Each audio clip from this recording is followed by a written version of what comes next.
Hello, and welcome to our next episode of the Hormone Café. Today I want to talk about something called primary ovarian insufficiency. What is this? Basically, it's when your body goes into menopause earlier than 40.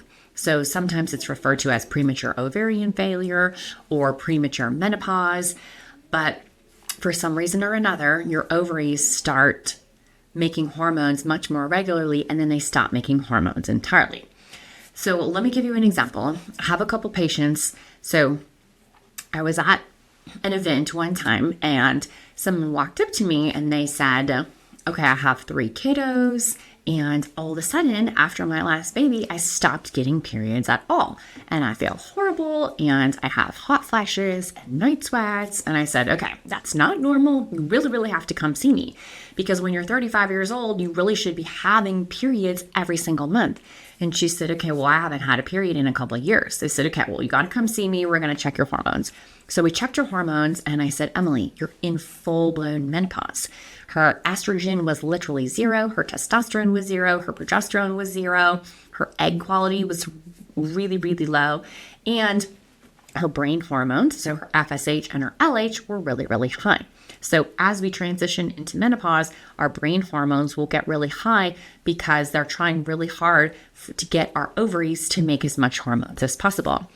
Another thing that you want to make sure is when you're testing hormones, you always want to test it over again multiple times, because sometimes our bodies will make a lot of hormones and then a little hormones and then a lot of hormones. So in order to get a good picture of what's going on, if we're ovulating, you want to check your hormones before and after ovulation. And if we're not ovulating at all, you want to check your hormones either 2, 3, 4 weeks after your first hormone check to make sure what is your pattern over time. So we checked her hormones twice, and she was in full-blown menopause. So we call this premature ovarian insufficiency. So sometimes you could actually go into menopause really early. And it's a little bit different than when we go through menopause when we're in our 50s, because we do have a little bit of ovarian function, and it's easier to get spontaneously ovulating again, as opposed to in menopause, where once you really slow down your hormone production, we're not going to be able to get that back. However, there's a lot of needs in that time that we need to address. So this patient was hesitant, understandably, to be on hormones because she said, I'm 35 years old. I don't want to be stuck on hormones for the rest of my life. So when we have a situation where we are in early menopause, our brain hormones are really high, our hormones are really low, what we have to think about is our body is naturally designed to make about 2 milligrams of estrogen every single day. And so if we're not making any estrogen at all, then we really need to meet those needs for many different reasons. One, if you do have premature or primary ovarian insufficiency, it can really affect your bone density, because as we go through menopause, our estrogen lowers, and estrogen is protective of our bones. So we can get osteopenia or osteoporosis much easier. And it also puts us at risk of cardiovascular things like heart attacks and strokes. Because the reason that women get fewer heart attacks than men is because we have protective estrogen that protects us against some of those things. And then our risk of that goes up.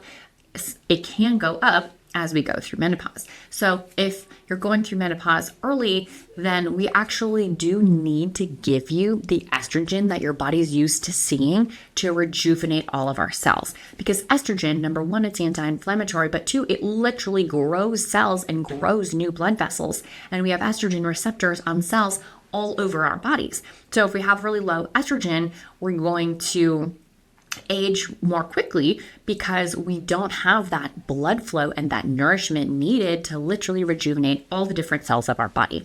So usually, of course, they tend to be a very low medication person, right? We're a holistic fertility and hormone clinic. However, there are some circumstances where we do need to give you hormones literally to rejuvenate your body so that you don't age prematurely and also feel horrible. So what we want to do is, if you're going through early menopause, we want to make sure that you're giving your body and repleting it with the hormones that it's supposed to be having or supposed to be making. So usually we start with estrogen, and we can do patches or we can do pills. So we either do oral or topical estrogen. And we measure your levels because we want your brain hormones, your LH and your FSH, to come back down to where they should be. So we're titrating that estrogen where we're in a happy range. We're not too high, we're not too low. And we've gotten your brain hormones down so that your brain isn't having to work so hard to get your ovaries to make estrogen, because that can contribute to a lot of fatigue if your brain is just working overtime trying to squeeze out that last bit of estrogen and getting your body to make as much estrogen as possible. So we want to fill in the estrogen that your body isn't making in order to rejuvenate all the cells of your body so that you feel well. Because my patient, Emily, she was feeling horrible. She was having horrible hot flashes and horrible night sweats. So we started her on estrogen. And when you're on estrogen, you can't be just on estrogen by yourself. You have to be on progesterone with it. So we started her on estrogen, progesterone. We measured her levels. It takes a couple months to really get exactly what levels you need, how much estrogen is perfect for your body. But once you figure it out, then you're stable, you know the dose that you need, and then you can continue on that for years and years and years. So if you're a person, your ovaries do go through menopause early, you really do need to be taking hormones at least until you're 50 or 51 to mimic what your body should be doing when you're naturally supposed to go into menopause around age 50. So it is a long-term commitment because you're going to be on hormones for years, literally, because we really need to rejuvenate and supplement your body all the way through our 40s, all the way up until we're 50. So it's not something short term. It's not something that we're just going to do for a couple months. It's something where, okay, now we have this new shift in our life, right? Our ovaries did go through premature menopause or are going through premature menopause. And we need to say, okay, what do I need to do to nourish my body to make myself feel as amazing and excellent as possible for the next 10, 15 years, and then beyond when we would naturally go through menopause. Because I said, Emily, we need to make sure that you can feel great because now you're the mom of 3 little kids. Like, you can't just be super tired all the time and exhausted. Like, we need to literally be giving you the hormones so that you can feel amazing and have enough energy to take care of your kids like you want to. So it's that matter of getting her on the right dose of estrogen at the right amount and measuring her levels. And then we just do check-ins every few months and we check her estrogen, we check her progesterone. Sometimes we need to make tweaks where we go up and down. I think another thing that is really important to know and really empowering is that our body actually goes through different times where we make more and less estrogen, more and less testosterone. So for example, if we're working out really, really hard or we have a really hard workout day, that might be a day where we take extra estrogen or extra testosterone. So not only are we taking hormones every single day to rejuvenate our bodies and supplement that natural hormone production that our bodies should be making, but then we learn and we're empowered so that we can titrate it so that we feel amazing every single day. So because Emily also had really low testosterone, we had to put her on a little bit of testosterone. So we figure out the perfect dose for her body, but if she's having a really big workout, if she's super stressed, if she has a ton of metabolic needs, those are going to be days where she doubles her estrogen and doubles her testosterone. And then of course, when we're thinking about our hormone system, we also want to check all of our endocrine functions. So sometimes if our estrogen production is dropping early or prematurely, that can affect our thyroid, our adrenal glands, our brain hormones. So we want to check all of those things to make sure we're optimizing and meeting all of those needs, because sometimes when we have one abnormality, it can contribute to other abnormalities. For example, you can have hypothyroidism or a really low thyroid. So then we want to make sure that we're doing everything from a nutrition and supplement standpoint or a thyroid medication standpoint to really support that natural thyroid hormone production. Or prolactin, for example, is a brain hormone. Sometimes it can overproduce if the rest of our endocrine system is getting thrown off. Or our blood sugar can be really off and unstable. Or we can have insulin resistance or a high fasting insulin or really significant blood sugar irregularities. So not only do we have to keep track of hormones and check those, but we need to keep track of the other body functions to make sure that everything is in line, because we do want to use the lowest hormones needed in order to achieve our result. We want to make sure that we're just meeting that place where our bodies are feeling happy and excellent, where we're getting amazing sleep, and where we feel really good without overshooting or giving ourselves too much hormones and without doing too low hormones. So now Emily checks in with me every 6 months. We check her hormones. We talk about symptoms. We make some tweaks. And it's really, though, a mental change and a mental commitment to think, okay, this is my life now. I need to just work a little bit extra hard in order to make sure that I'm optimizing my hormones for this stage of my life, taking the medications that I need so I can feel amazing and have enough energy to take care of my kids every day and function and sleep and live my life. So when you have early menopause or a loss of your egg quality at an early age, the other things that we need to think about are, why did that happen? So sometimes it can be from infection. For example, if you had mumps as a child or something that really damaged your ovaries, that can put you into premature menopause. Or the number one thing that's the most common thing that we see is autoimmune issues. So there can be something about your body that can be attacking your ovaries and cause them to go into menopause early, and your egg quality can go down really quickly. So we want to check for autoimmune issues, and then you want to check for all kinds of different autoimmune issues that can be in your body. So we can have autoimmune thyroid disease, where we have Hashimoto's or Graves' disease, and our immune system is attacking our thyroid, and it's also attacking our ovaries. And we can also have things like celiac, lupus, rheumatoid arthritis. So a lot of those different types of autoimmune disease can also contribute to autoimmune ovarian dysfunction.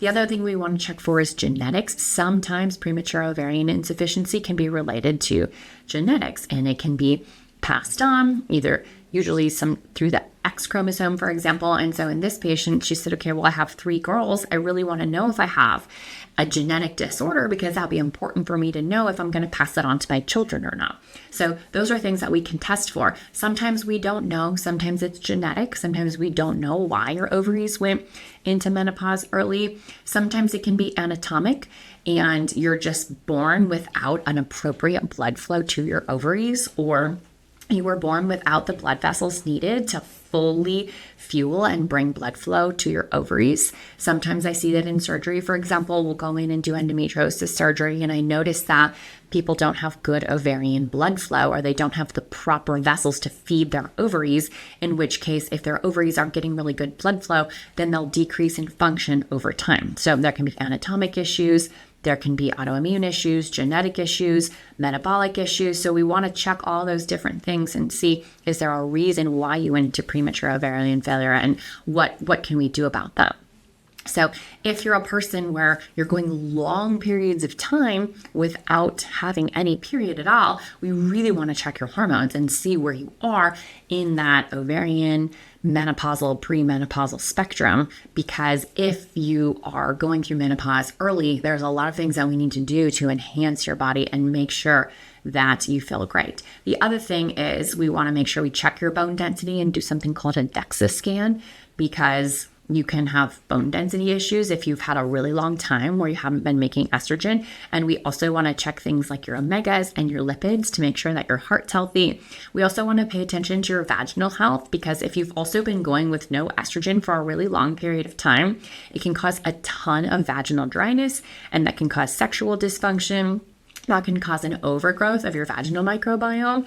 So I usually recommend that we do a vaginal swab. Make sure you don't have bacterial vaginosis. Make sure your vaginal microbiome is okay. And then we'll use a lot of vaginal estrogen, for example. And a lot of times I'll have people use vaginal estrogen every single day for a month, really rejuvenate their vaginal tissues, and then empower them to use vaginal estrogen as needed when they start having things feel dry. So sometimes if you're in that place where we have to be taking hormones every day, we have to be monitoring our vaginal health, monitoring our hormone health, it's helpful to have things that we do that's part of our system and part of our rhythm. So maybe every January and every June, twice a year, winter and summer, I'll have you take vaginal estrogen cream for a whole month just to really rejuvenate your vaginal tissues. Because if you're going into menopause early, we need to move into like the long-term functioning of your body, not just short term. Like, yes, what are we going to do right now? But then also, what are we going to do for the next 5-10 years, right? We got to be measuring your hormones. We got to be paying attention to your whole endocrine health. We got to be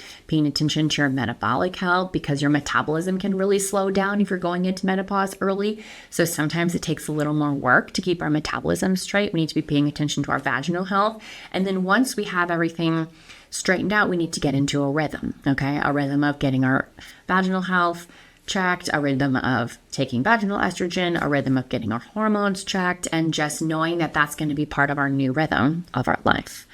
So if you have struggled without having periods for a long period of time, please let's get your hormones checked. And if you or a friend or you know anybody who's diagnosed with primary ovarian insufficiency, there's lots of things that we can do to optimize things so that you feel amazing every single day.